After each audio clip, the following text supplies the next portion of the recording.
Hello, and welcome to this May edition of Monroeville at your service. I'm your municipal manager, Alex Graziani, and we're excited to bring to you our second installment of this rebooted program. Let's take a look at what's on today's show. We've heard from you with more questions, and later in the show, I'll have answers to those questions. Monroeville underwent its annual spring cleaning. Highlights from the Jack Sedlak Memorial Cleanup Day event are still to come. And I'll go out on a town with Monroeville Police Patrolman Derek Yeoman. But first, we're happy to have the man who leads our Monroeville Police Department. Joining us on today's show is Chief Doug Cole. Chief Cole, welcome. Thanks, Manager Graziani. I appreciate the offer. Appreciate what the time being here. What a privilege to have you. Just a quick introduction to Doug. The first time we really met, though I've known about you for years, was the day before Christmas Eve just last year. And at 7 a.m., you and Councilmember Poach showed up and gave me a tour for the day. And it got long, so long that my wife called me and asked me if I was okay a few hours into it. But welcome, Chief. We didn't put you in the jail cell. We drove you around Monroeville and showed you the town. You let me look into it, but you didn't lock the door behind it, so I appreciate it. Appreciate that. Thank you for taking the time to be here, Chief. Okay, thanks for having me. Appreciate so just introduce yourself to the community. Talk about how long have you served here in Monroeville? Well, I'm in my 39th year as a police officer here in Monroeville, but I've really served since I was really 14 years old, hanging around a volunteer fire station here in Monroeville, obviously. And so I've been involved in emergency service since I was 16. I became a junior fireman at Monroeville number 5. I was an EMT before I was 17. And believe it or not, I was what they called an EMT 2, which was a paramedic back then with no state laws covering us, where there was a doctor by the name of Alan Shatner, was very progressive, out of Columbia Hospital. And I was a young paramedic at 18 years of age, just over 18. I actually was in the paramedic training, which wasn't the official training. I had to do more training after to meet the national modules to be what became a state certified paramedic. But I was a paramedic at 18. So you were very involved in the first responder world with the EMT, with the fire company. Kind of how come you're in the police side of it? I know you're still involved in all of that, but what kind of led you to the path of becoming a police officer? Well, I was always looking for a career path, and I knew I was going to be going to college after high school. So the emergency service just kind of caught me that the police, the law enforcement side. Of course, we had interaction with police officers in Monroeville on emergency calls, and I eventually got hired as a paramedic in Penn Hills, and that was actually part of the police department in Penn Hills. So I worked there from 1979 to 1985. And then I got hired here in Monroeville as a police officer. So I was actually a paid paramedic, still volunteering in Monroeville, living in Monroeville. And I was working both avenues and watching police work too.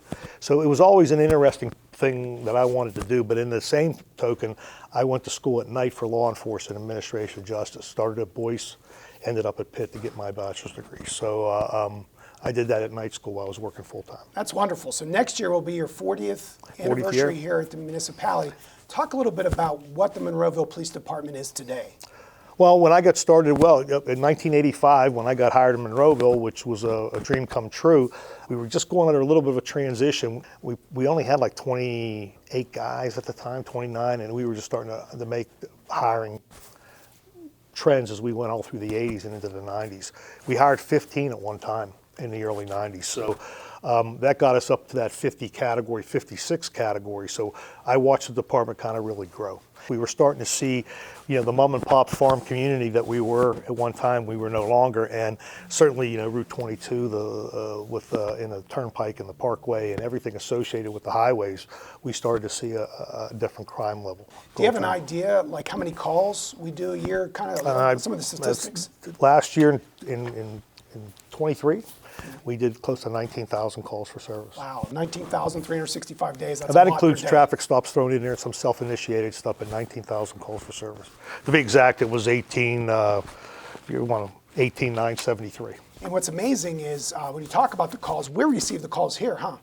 We're blessed that we've committed to and spend over $1 million a year at having our own dispatch center.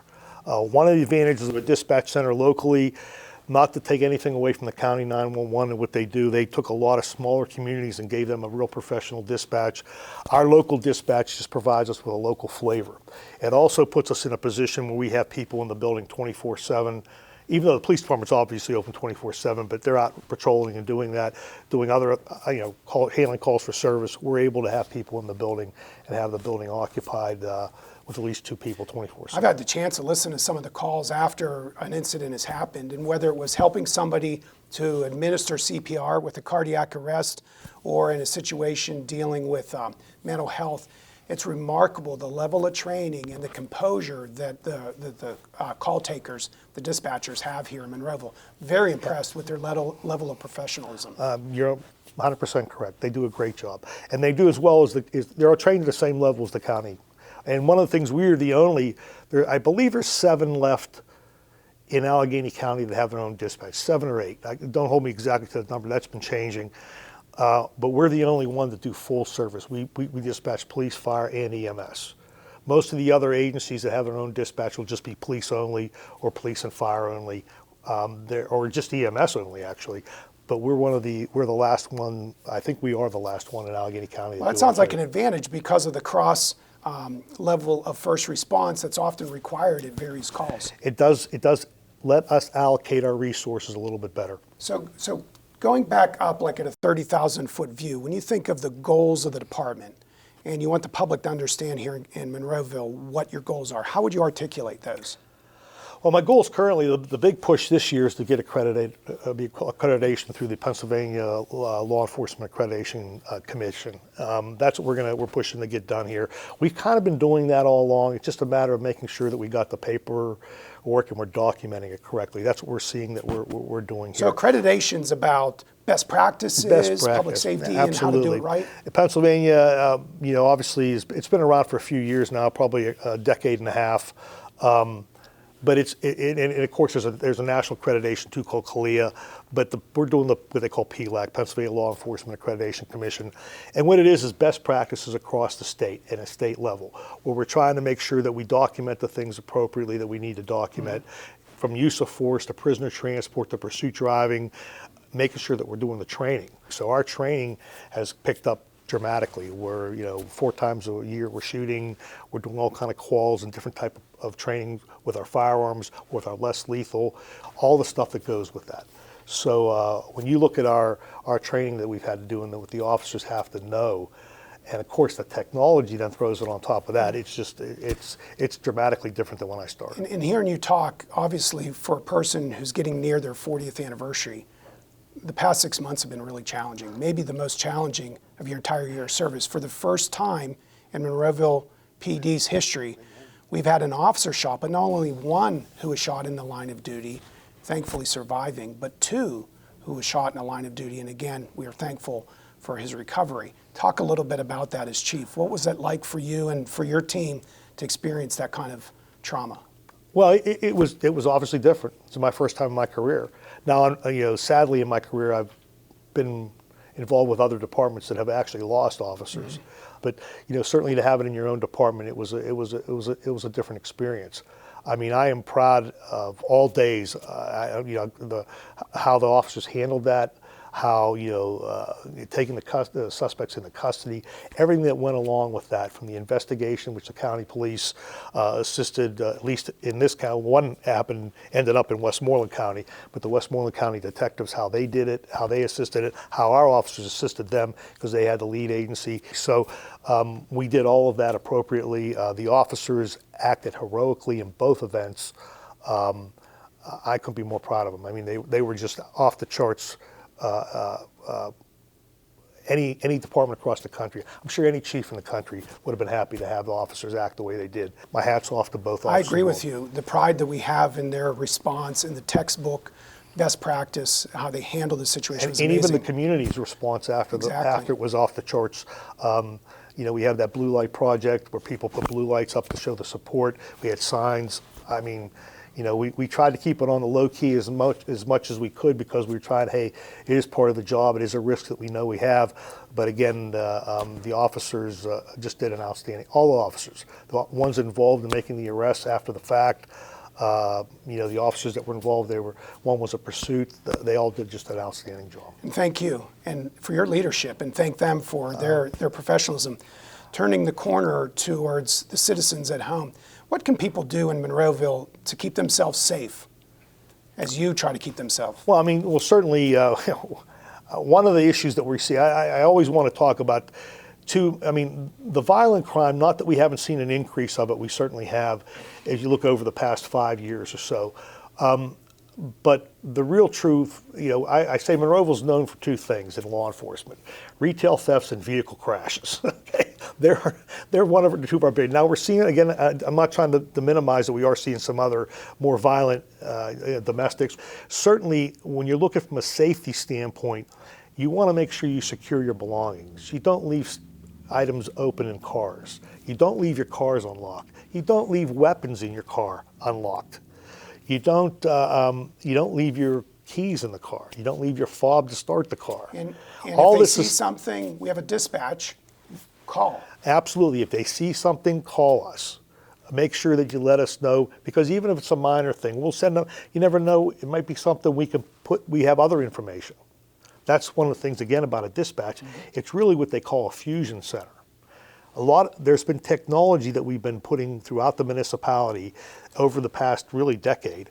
That technology needs to be monitored. So what you're seeing when they regionalized all the dispatching on a countywide level, again, which I'm not against, that's not a bad thing. But these local departments, specifically the city, had to then put officers in what they call fusion centers to monitor all their technology so that they can then get it out to the officers about, hey, something's going on in this neighborhood, whether it's video, shot spotter, license plate readers, drones, aerial support, all the things associated that's coming down the pipe. So there's a lot of things happening technology-wise that make it safer for everybody. That's a big deal. And so we don't have to do that. We have a dispatch center. How can Monroeville residents and businesses stay in touch or follow what's going on with the police department? We have a website it's a Crime Watch website. You go to just PA Crime Watch and you're able to find that. We keep up with all our wanted people that are recently arrested. We post it on the Crime Watch. It has tips on what to watch out for, what's going on. We also use a program called Nexel. If you're a Monroeville resident, you should get it in your water bill, where you can log on to Nexel and get our alerts that we put out when, like, we have a crash and we're blocking the roadway. We'll put out, our dispatch center will try to put out So there's ways an for alert. Citizens to get notifications, like on their phone? Yeah, and we also have a Facebook page along with our website here in Monroeville that's maintained by our IT department. They do a great job. What a privilege and an honor it is to talk to you, Chief. I knew when I got an opportunity to serve here that I'd be getting to work with a great guy, and I haven't been disappointed. Everything that you do when it comes to me has been generous, and I always learn. I'm always learning something when I'm with you, so I really appreciate your time. Well, I appreciate your enthusiasm for all this. This is really, certainly the police department is, we've been blessed that our elected officials, and again, yourself too, as the manager, have gotten us a funding to get us up to 50 officers again. We're trying to do everything that we can, with the school district, with everybody involved here in the municipality, to just make it safer for everyone. Excellent. We'll keep up the great work. Thank you. Coming up next, more with our police as I go out on the town with veteran officer Derek Yeoman. But before that, as we end things with our chief of police here, we'd be remiss if we didn't mention that the month of May celebrates National Police Week. This year, and every year since 1962, National Police Week pays special recognition to law enforcement officers who have lost their lives in the line of duty. Back on May 13th, a ceremony and candlelight vigil was held at the National Law Enforcement Officers Memorial in Washington, D.C. Here's a brief snippet. We'll be back with more in a moment.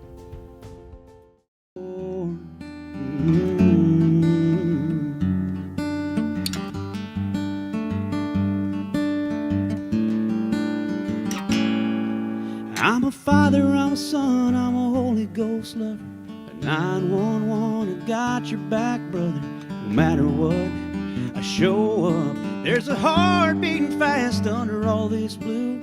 Just doing my job, man, just like you. Kiss my baby hello. Yeah, daddy's home. And shut the door. Checking out badge.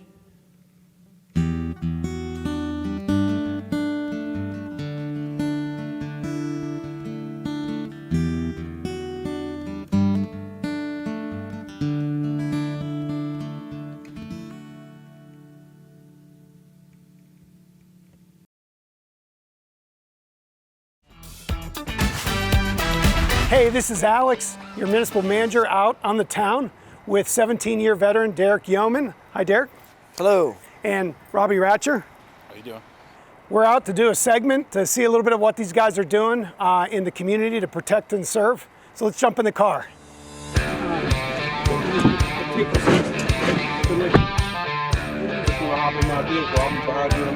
Yep.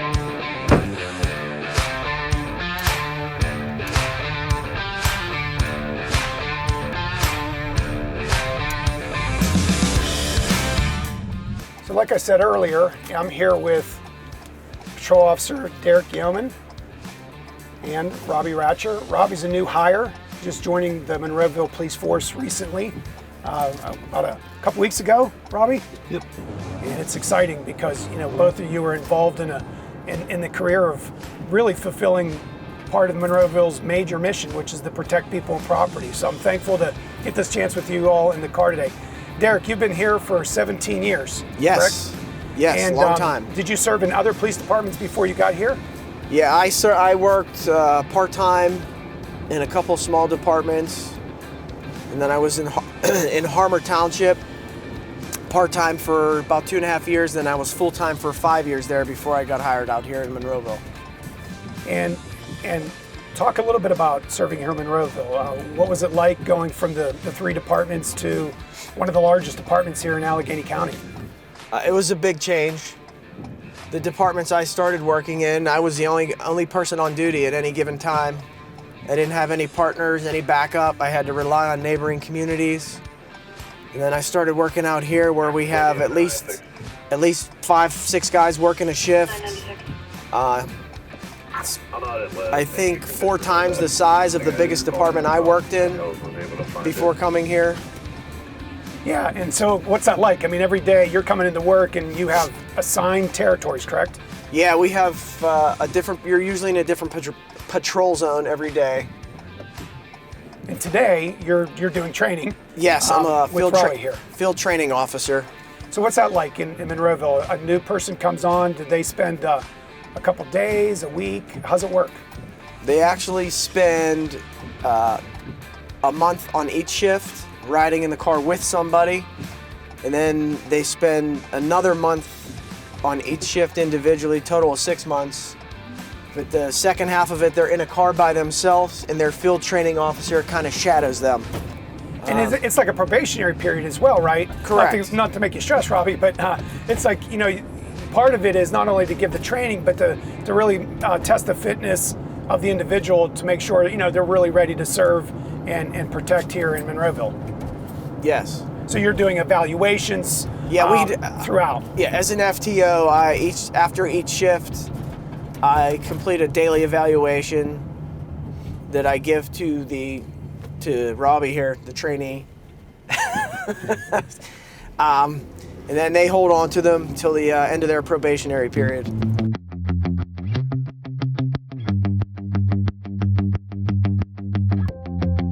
And of course, it doesn't end there, right? A new officer comes in, and annually you guys have all kinds of training requirements, including the use of firearms or testing and understanding nuances in the law. How's that work for you all? Well, the first thing we do annually is we have state mandated legal updates. It's 4 classes we have to do that are dictated by the state of Pennsylvania. We do and they usually have legal updates as one of them. Aside from those, we have quarterly range training here in the department. And during that range training, we do defensive tactics, which some refer to as hand-to-hand combat type stuff, firearms qualifications, taser qualifications. And again, we're right now nearly 50 officers. That's the goal we want to have, and support staff to help that. So you mentioned before about the training with Robbie. I like the idea how you do different shifts and a lot of different guys. So you're not the only guy involved with training or onboarding the new officers. How many field training officers do we have here in Monroeville? I mean, there are at least 2 or 3 on each shift that are the certified FTOs that have been through the training for it. Excellent. So right now, when Robbie goes to 3 to 11, he'll be with a different FTO on that shift. Then when he goes to the midnight shift, he'll be on a different FTO on that shift. As we pull up here to where we're going to stop, traffic is obviously a big part of your day. Yes. Are there times of the day where it seems the accidents frequencies are higher, or is it you just never know any given day? I mean, it's pretty random, but I think you could say during the peak traffic times, which are usually morning rush hour, afternoon rush hour times, just due to the volume of traffic, you're naturally going to have more opportunity for crashes at those times. We're about a mile east of the Pennsylvania Turnpike in Business 22 and the Parkway East, one of the busiest intersections with Route 48 and all of the Turnpike system. We're just behind us is the Golden Mile Highway off-ramp to go north on Golden Mile Highway. So I just wanted to get out here with Officer Yeoman to just get a sense of the traffic that we have to deal with here in Monroeville. Monroeville has a daytime population of about 28,000 according to census, but about 50,000 people probably find their way driving through and so forth in our community. On any given day, we have accidents that are reportable, we have accidents that are not reportable. What's the distinction between those? So as far as a reportable accident, what the state deems a reportable accident is anytime a vehicle requires towing or a person involved in the crash is injured. Okay, so how many reportable accidents do you think you might see in a week's period on your shifts? Sometimes you get lucky, depending, because we switch areas every day, so sometimes you get lucky. When you're in the areas where the more heavily traveled roads, I mean, you could see anywhere from 1 to 5 any given week, and sometimes more than that. And when it comes to traffic accidents, I mean, I'm always amazed when I'm hearing the radio. They seem to happen when it's sunny and dry, as well as the weather. Yes, it's just always yeah. just isn't a weather issue or whatever. No rhyme or reason, I think. Yeah. And what are you seeing out there? Is it impaired driving, distracted driving, aggressive driving? What's kind of behind a lot of the accidents we have here? A lot of it is aggressive driving, as well as distracted driving. Okay. And not necessarily meaning people on their phones. People just don't pay attention anymore. Yeah. And it's easily to see. It seems like maybe the safer the cars have gotten, some of those things, maybe they're listening more to things or paying attention to other things because the car just seems to drive itself. Yes. Yeah. I mean, in the last couple weeks, I've had a couple reportable crashes where the damage to the vehicle surprised me to where nobody in the cars had to go to the hospital or needed to be transported to a hospital for any reason. Not injured at all. And that's remarkable because despite all of the safety features, nationally, in the last year, fatalities increased in the United States and in Pennsylvania, which was amazing given all of that technology. Yeah. And in the 17 years that you've been serving here in Monroeville, are things the same or they seem to be growing when it comes to accidents? I think a lot more of them are reported. I mean, because you figure when I started even here 17 years ago, not everybody had a cell phone at that time. Yeah. Now every driver has a cell phone, so even people that aren't involved in crashes are calling the police anytime they see a crash. So I think we're getting dispatched to a lot more of them. Yeah. Because if it's a minor crash and the 2 drivers pull off the side of the road, nobody's hurt, both vehicles are drivable, they're not required to call the police. They can just exchange information amongst each other and then leave. But the good thing is, depending on what else is going on in the town, we have officers on shift who will make their way there if there's other priorities. Yes, absolutely. Yeah. Absolutely, Just as we wrap up our time together, anything about your service here and working in the community of Monroeville? What do you like best about serving here in Monroeville? Something different every day, I can guarantee you that. So from a police officer standpoint... That's a big part of it. Yeah. You're not doing the exact same thing all the time. Talk a little bit about your team. You have 40 some other coworkers, and what's it like? Yeah. You got to learn how to deal with a lot of different personalities in a bigger department. You're not all the same. Oh yeah. Thankfully, no, I can only speak for our daylight shift because those are the guys I work with every day, and I see more than the others. Yeah. I mean, you'll see them at shift change, but a lot of us on daylight, even outside of work, we're close friends. We hang out, you know. Yeah. So I think it keeps us a tighter department that way. What makes Monroeville great is the longevity of our officers. It's amazing how many of these officers have served a good part of their career. Their dedication to the community, their knowledge of the community, and is there because you're just saying their commitment to one another. You've been through a lot this year with a couple officer-involved shootings and a couple of our officers actually being shot. Yes, what has that been like for you as a team? I think it has solidified us in some ways. Has it made you think a little bit differently of how you approach your day? And yes and no, because if I came to work every day worrying about that, I would never be able to come to work. Yeah. I would never be able to come to work. Yeah. And from a team standpoint, it's pulled you closer together. It has, but like I said, we over the last 5 to 7 years, we've become a closer department because a lot of the younger guys that have been hired are familiar with each other and known each other from other departments they've worked in, as well as we got a handful that have all went to Gateway High School together and graduated maybe within a time frame of 5 years, so they all knew each other and at one time or another hung out together. Well, the great news is both of those officers seem to be making their way back to serving the community. One has just started back now in uniform. Excellent. It was on the road yesterday. Well, on behalf of the other staff here in Monroeville and the elected officials in the community, I'm really appreciative of what you do. And it's an honor, to get to work alongside you. We wish we could express more our appreciation because of the way our building's laid out or whatever, but I can tell you overwhelmingly the people of Monroeville are very thankful for the Monroeville Police Department, and the staff that works alongside of you is very thankful as well. Thank you. We appreciate that. Keep up the good work, Derek. Thank you. Thanks. We want to tell you about our Memorial Day coverage. If you can't make it out to catch the parade, MMTV will be streaming it live on YouTube and our cable TV channels.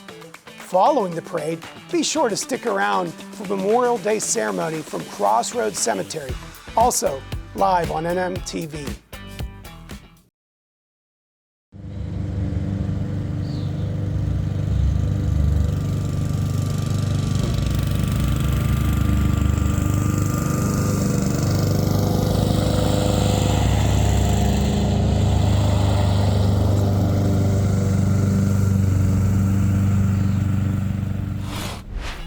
We wanted to tell you about another week being celebrated this month, and that is National Public Works Week. The American Public Works Association has sponsored such a week since 1960, and it uses it to energize and educate the public on the importance of public works on our daily lives. We wanted to take a moment here to acknowledge our wonderful public works team for all that they do. While we hold our public works staff in high regard, we realize that they can't do everything. In an effort to keep our municipality clean, sometimes it takes us as individuals to come together, roll up our sleeves, and do it ourselves. That's the spirit behind the Jack Sedlak Memorial Cleanup Day. And in the 29th Annual Cleanup Day event held last month, our cameras found plenty of residents that were willing to do just that. I wanted to welcome everybody to Jack Sedlak Cleanup Day.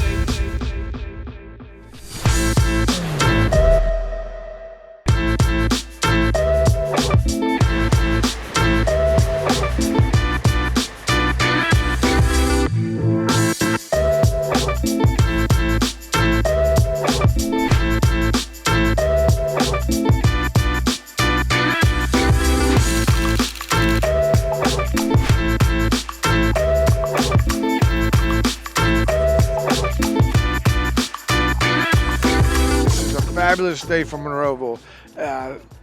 It just fills my heart with joy to see everybody out here cleaning up for Monroeville, because that's what my dad loved. Cleaning up Monroeville is significant to us. She lives here, and like we said, we drive on this road basically a couple times a week, if not every day. So it's important to keep it nice and take care of where we live.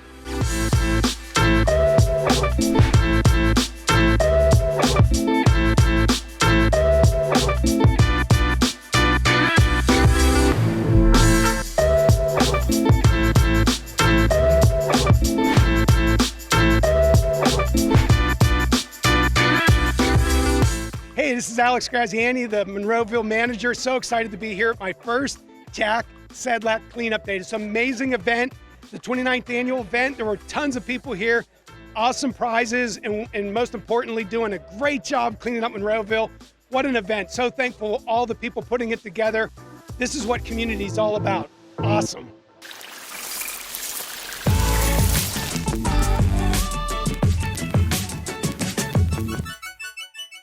What a wonderful day. It was amazing to see so many people of all ages coming together to help. In total, 850 bags of litter, 17 tires, 5 TVs and other debris and trash were collected and disposed properly at the waste management landfill. Thank you to all of you who came out and gave generously of your time. On the way next, I'll answer some of your questions along with the Manager's Minute on public service. Back to wrap things up on Monroeville at your service in just a bit.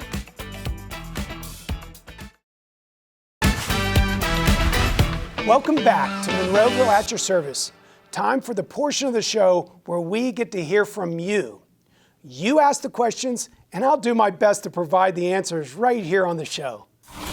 Submit your questions via Facebook or email to our Municipal Television Department. Find us on Facebook at Monroeville TV Department.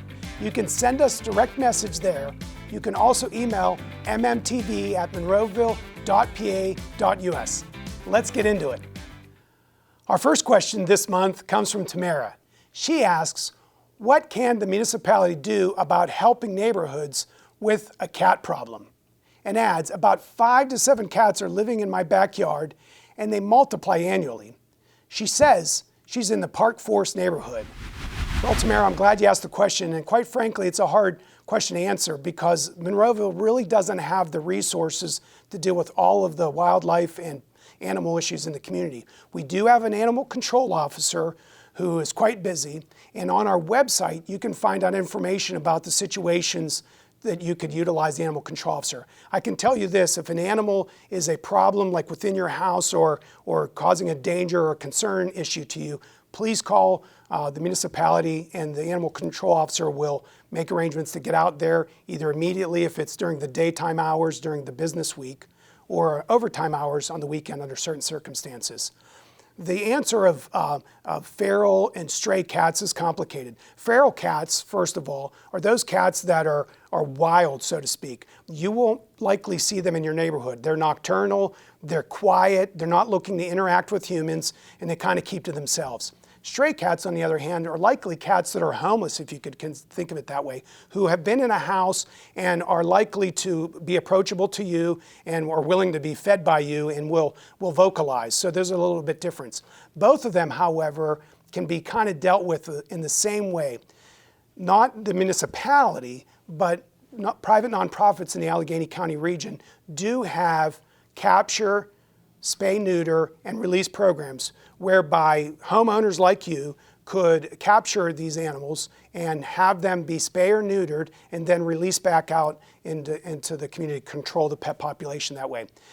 We'd love to be able to do more, but really for us it's a resource issue. To learn more about our animal control officer and the shelter where we have pets that you can adopt, cats and dogs, go to the municipality's website and find under the department's animal control and you can learn more. Our next question comes via email from Wayne. He writes, Dear Mr. Manager, when the TriCog runoff fee was initiated, I'm pretty sure he means the Turtle Creek Valley Council of Governments there, but he continues, it was my understanding that it was to be run for 4 years. That doesn't seem to be the case. Wayne then adds, also, the mall was on the hook for a large amount. Was that dropped? Many, many thanks. Love the show. Well, thank you, Wayne, for a question about our pollution control stormwater program here in Monroeville. Yes, Monroeville does have a fee, approximately $120 for each residential unit here in the municipality. The fee also applies to all development, whether that's nonprofit like churches or schools or businesses like the Monroeville Mall that you mentioned. To answer the question about have they been dropped, the answer is no. However, in Pennsylvania, the issue of the utility fee for stormwater management is in litigation. Recently, in 2023, the Pennsylvania Commonwealth Court ruled in favor of Westchester University against Westchester Borough, ruling that the fee was indeed not a fee, but a tax. And as a nonprofit university, they were therefore not subject to the fee. Of course, the borough challenged it to the Pennsylvania Supreme Court, who now is reviewing it, and we're expecting a decision this summer. Depending on how the Pennsylvania Supreme Court rules, will have a lot to do with how the fee is collected in the future. For us, since 2019, about $3.9 million annually has been collected from residential, businesses, nonprofit, and other institutions within the community to deal with the water of storm, water management, and pollution control. On the stormwater management, it's about protecting people and property and limiting damage caused by flash flooding and other rain events. On the pollution side, the measures that we take to clean the roads and to have the stormwater sedimentation systems that are installed by the private developers or in the public space, that's all about reducing pollution in the waterways of Pennsylvania. Since 1972, America has had the Clean Water Act. Those were acts passed around the first Earth Day in 1970. And these acts were meant to clean the air, clean the water here, not only in Pennsylvania, but around the country. And that subjected communities like Monroeville, where there's a lot of impervious surface, that is man-made surfaces that water falls on and collects debris, oil, sedimentation, soil, and dirt, and disposes that into the streamways, polluting those streams, harming wildlife and the habitat that grows up along those streams. So since 1972, we've been involved in some extent to deal with stormwater. However, more recently, in the last 10 or 20 years, federal regulation along with state rules have required us to deal with and limit the amount of pollution in the waterways by controlling stormwater and cleaning it. So it's not only a quantity issue, it's a quality issue. That service we view as a utility, therefore we created the utility fee back in about 2017 and 18 and implemented the fee in 2019.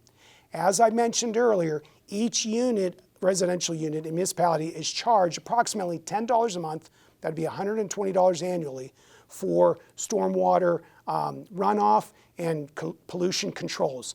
The businesses, which would obviously be larger than the residential units, are charged on an equivalent residential unit. And depending upon their size and the amount of square foot of impervious surface, they'll have calculations from a handful of ERUs, equivalent residential units, to dozens or more, depending again on size, and they're assessed those fees. As you might expect, because of the litigation, a lot of them have held back paying the fee, particularly the nonprofits, if you can think of like the college or the schools or the churches, awaiting the Pennsylvania Supreme Court decision. But great question, Wayne. It's a very complicated subject, and I really appreciate your question. Thank you. Our last question is one that I have heard since coming to Monroeville. The question is, what is the meaning behind the symbols in the Monroeville logo? Well, to get that answer, I had to go way back. I asked some of the staff and asked others about what they thought. And after hearing their answers, it seemed to me that I needed to go back to the beginning. And I was able to track down Marshall Bond, former Monroeville manager. Back in 1968, Marshall was a college student who did an internship with Monroeville. And at that time, working for the Monroeville manager, Carol Pickering, they worked on branding and creating the Monroeville logo. The first Monroeville logo involved an atom kind of spinning around the fleur-de-lis and the symbols in the logo. The symbols were the dove on top and the lamp to the side, and they had a cog, like a machinery cog, on the right-hand side as you look at the logo. The cog represented technology and industry and the success and prosperity of commerce. The dove represented the tranquil neighborhoods that you can find all throughout Monroeville. And the lamp was a symbol of learning and light, coming from darkness to light, from ignorance to knowledge. Fast forward over the years, Marshall goes off to serve in Vietnam and comes back to Monroeville as an assistant manager, and in the mid-70s was the manager of Monroeville from 1970s throughout almost to the early 1990s. And he left for a time, and then Marshall came back in the late 90s and served through the 2000s before Tim Little became manager around 2009.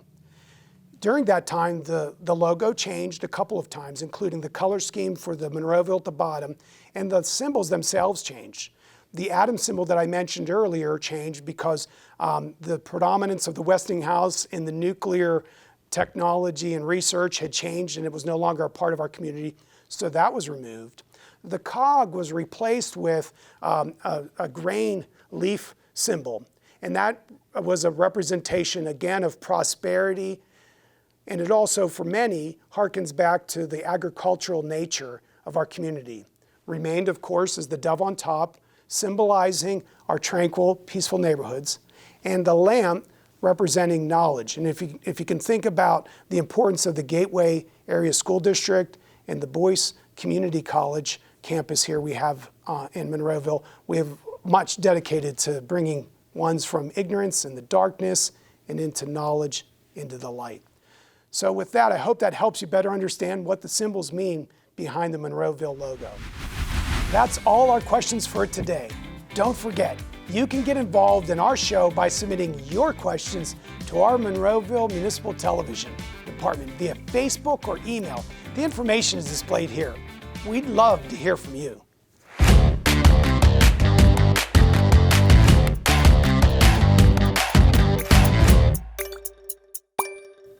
Last month, for the Manager's Minute, I talked about the importance of communication. This month, I want to share my heart about care and concern for our community. The ability to serve the public with the people's hard-earned tax dollars is a great privilege that comes with great responsibility. All Monroeville employees are public servants, and that means we serve with humility, respect, and professionalism. That also means we believe that people matter and that all we do comes from listening well and doing what we can to help. Be on the lookout for the next edition of Monroeville at your service. Next month, we'll have a few sights and sounds from the Memorial Day Parade and more. Find this on our TV channels Comcast 21 and Verizon 45, with the schedule for airings posted on our website, monroeville.pa.us. We'll also upload segments from the show to our YouTube page, youtube.com/mmtv. Thanks so much for watching, everyone. Until next time, be well and stay blessed.